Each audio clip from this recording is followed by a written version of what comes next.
Bonjour à tous, alors aujourd'hui j'avais envie de vous parler d'un feel-good movie que j'ai adoré avec Fisherman's Friends.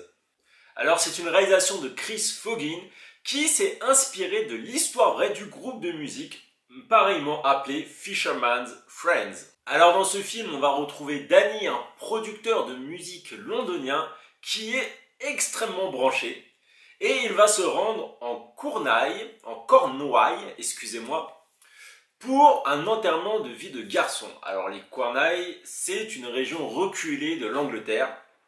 Et son patron, qui est aussi son ami qui participe à cet enterrement de vie de garçon, va lui lancer un défi, celui de faire signer un contrat de musique aux pêcheurs du coin pour les persuader de faire un album.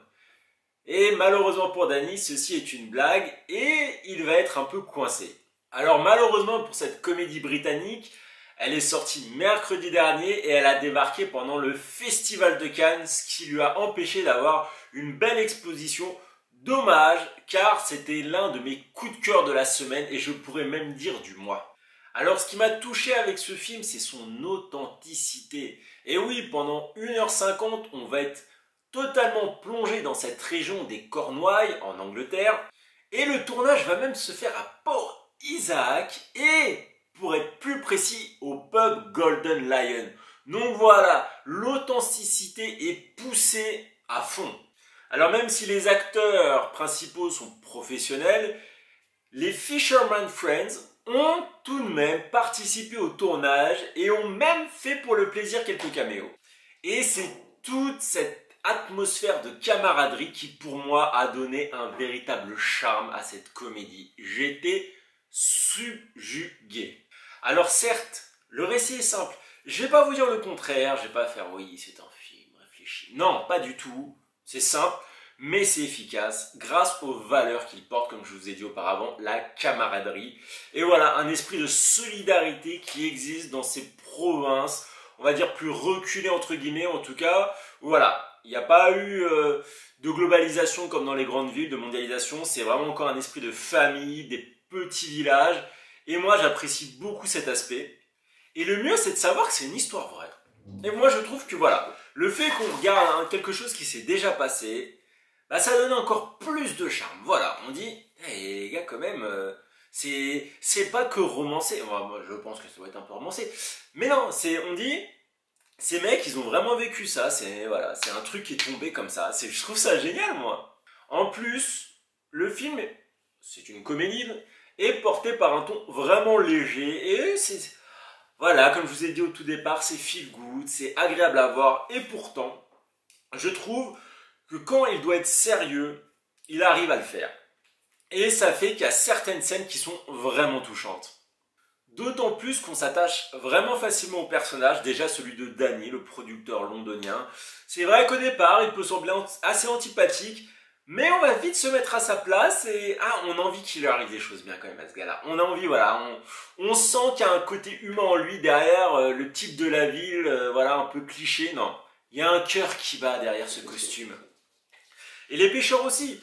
Les pêcheurs, ça va être pareil, ils sont, voilà, c'est pas sur tous les pêcheurs qu'on va être attentif, mais on sent l'esprit de groupe, on aime ça, et à travers les pêcheurs sur lesquels on va plus s'intéresser, notamment le jeune, sa femme, voilà, qui attend un enfant, qui a eu un enfant, a des difficultés financières, le père de famille, voilà. Il y a plein de profils différents, l'homme plus âgé, surtout qu'il y en a beaucoup, voilà, c'est soit des meilleurs amis, soit de la même famille. Je trouve ça beau, et on va vraiment s'attacher aussi beaucoup à eux. Et ce qui est génial, en fait, c'est que, ils n'ont totalement rien à voir les uns avec les autres, enfin, les pêcheurs et Danny. C'est deux mondes distincts, même pays, mais vraiment, c'est un choc culturel, et j'adore ça. Surtout que ça fait que, voilà, vous en doutez, hein, certains passages vont être véritablement excellents, parce que qui dit choc culturel dit deux personnalités, voilà, des rencontres, et c'est beau, c'est des incompréhensions, voilà, j'adore. Personnellement, j'ai beaucoup rigolé grâce à ça.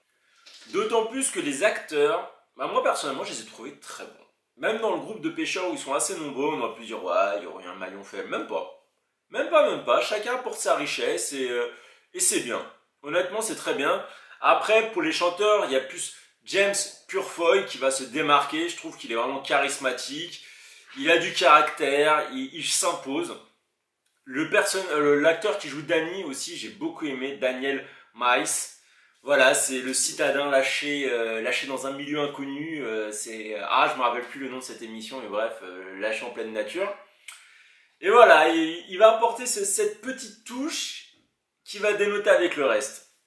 Et faut pas oublier aussi la charmante Tuppence Middleton dans le rôle de la fille du pêcheur, qui va apporter ce petit côté romance. C'est bienvenu, voilà, ça va dans la trame du feel good. Et voilà, pour finir, je suis obligé de vous parler de cette bande originale composée des chants marins, des Fisherman's Friends. Ah là là, elle a complété ce voyage. Elle m'a transporté, elle m'a fait vibrer et que c'est agréable et voilà, c'est un groupe folklorique qui est énormément écouté et je pense que tous les fans de ce groupe vont adorer pouvoir découvrir l'histoire qu'il y a derrière. Bon, sur ce, si vous avez aimé la vidéo, n'hésitez pas à mettre un petit pouce bleu. Et voilà, commenter, vous abonner, allez, soyons fous. Et je vous dis à la prochaine, allez, ciao!